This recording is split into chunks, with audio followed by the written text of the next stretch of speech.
कभी कभी इतिहास गोली की आवाज से नहीं, एक सटीक चुपचाप गिरते हुए बंकर से बदलता है।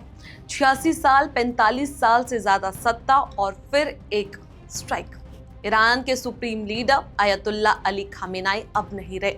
ईरानी स्टेट मीडिया ने पुष्टि कर दी है। 40 दिन का राष्ट्रीय शोक घोषित हुआ। संयुक्त राष्ट्र में आपात बैठक और अमेरिका इजराइल ने कहा ऑपरेशन एपिक फेरी सफल रहा। लेकिन सवाल यह है, ये ऑपरेशन कैसे प्लान हुआ? कौन सी जानकारी लीक हुई? और क्या ये सिर्फ एक स्ट्राइक थी या पूरा रेजिम डिकैपिटेशन प्लान? नमस्कार, मेरा नाम है चेष्टा नागर और आप देख रहे हैं द हिंदी टॉप। तेहरान में शनिवार की सुबह सब कुछ सामान्य लग रहा था, लेकिन कुछ ही घंटों में ऐसी खबर आई जिसने पूरे मिडिल ईस्ट की राजनीति हिला दी। ईरान के सुप्रीम लीडर आयतुल्ला अली खामेनाई की मौत की पुष्टि हो गई है। ईरानी स्टेट मीडिया ने खुद इसकी घोषणा की। 40 दिन का राष्ट्रीय शोक घोषित हुआ और संयुक्त राष्ट्र में आपात बैठक बुलाई गई। अमेरिका ने इसे ऑपरेशन एपिक फेरी की सफलता बताया, जबकि इजराइल ने कहा कि कई वरिष्ठ नेताओं को खत्म किया गया है। सबसे पहले समझते हैं कि ये कैसे हुआ। यह हमला अचानक नहीं था। महीनों से अमेरिका और इजराइल ईरान की सैन्य तैयारियों, मिसाइल ठिकानों और IRGC यानी इस्लामिक रिवॉल्यूशनरी गार्ड क्रॉप्स की गतिविधियों पर नजर रखे हुए थी। सैटेलाइट से निगरानी, कम्युनिकेशन इंटरसेप्ट करना, मूवमेंट ट्रैक करना, ये सब पहले से चल रहा था। जब अमेरिका ने कहा कि उन्होंने हाईली सफिस्टिकेटेड ट्रैकिंग सिस्टम का इस्तेमाल किया, तो इसका मतलब है कि उन्होंने सटीक जानकारी थी कि खामेनाई उस वक्त कहां मौजूद थे। सुप्रीम लीडर की सुरक्षा बहुत कड़ी होती है। कई लेयर की सुरक्षा, बंकर, गार्ड, गुप्त लोकेशन, सब कुछ होता है। इसलिए ये हमला तभी संभव है जब लोकेशन को लेकर पूरा भरोसा हो।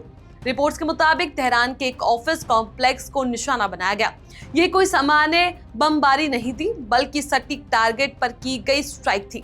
पहले ईरान की नौसेना और मिसाइल ठिकानों पर हमले हुए, फिर IRGC के कमांड स्ट्रक्चर को निशाना बनाया गया और आखिर में शीर्ष नेतृत्व पर प्रहार हुआ। खामेनाई की मौत की खबर पहले अमेरिकी राष्ट्रपति के बयान से आई, फिर इजराइल के सूत्रों ने दावा किया और आखिर में ईरानी स्टेट टीवी ने पुष्टि कर दी।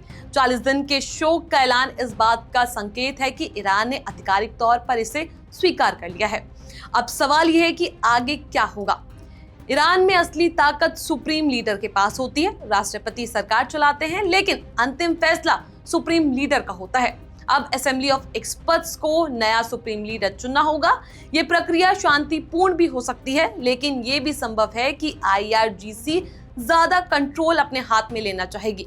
अगर अंदरूनी सत्ता संघर्ष शुरू होता है तो ईरान के भीतर अस्थिरता बढ़ सकती है। दूसरा बड़ा सवाल, क्या यह संघर्ष यहीं रुकेगा? ईरान ने जवाबी हमलों की बात कही है। गल्फ कंट्रीज में एयर डिफेंस सिस्टम सक्रिय हो चुके हैं।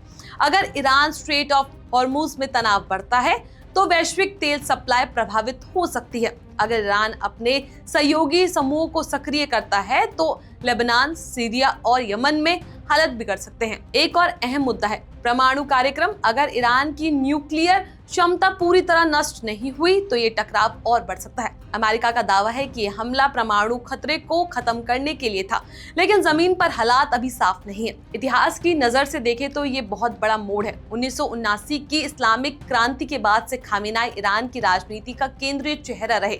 1989 में उन्होंने सत्ता संभाली और 3 दशकों से ज्यादा समय तक देश को नेतृत्व किया। अब उनका जाना सिर्फ एक व्यक्ति की मौत नहीं, बल्कि पूरा सत्ता ढांचे में बदलाव का संकेत है। अब दुनिया देख रही है कि एक घटना ईरान में बदलाव की शुरुआत बनेगी या एक नए बड़े संघर्ष की शुरुआत। क्या यह नियंत्रण सत्ता हस्ताक्षर होगा या क्षेत्र में और तनाव बढ़ेगा? ये आने वाले दिनों में साफ होगा। फिलहाल इतना तय है कि ये मिडिल ईस्ट की राजनीति का सबसे बड़ा घटनाक्रम है, जिसने पूरे क्षेत्र को नई अनिश्चितता में डाल दिया है। इस खबर को लेकर आपका जो भी कुछ कहना है, अपनी राय हमें नीचे कमेंट सेक्शन में जरूर बताएं। ऐसी और भी वीडियोस के लिए आप हमारे चैनल द हिंदी टॉप को सब्सक्राइब कर लें। इसके अलावा आप हमें X, Facebook और Instagram पर भी फॉलो कर सकते हैं।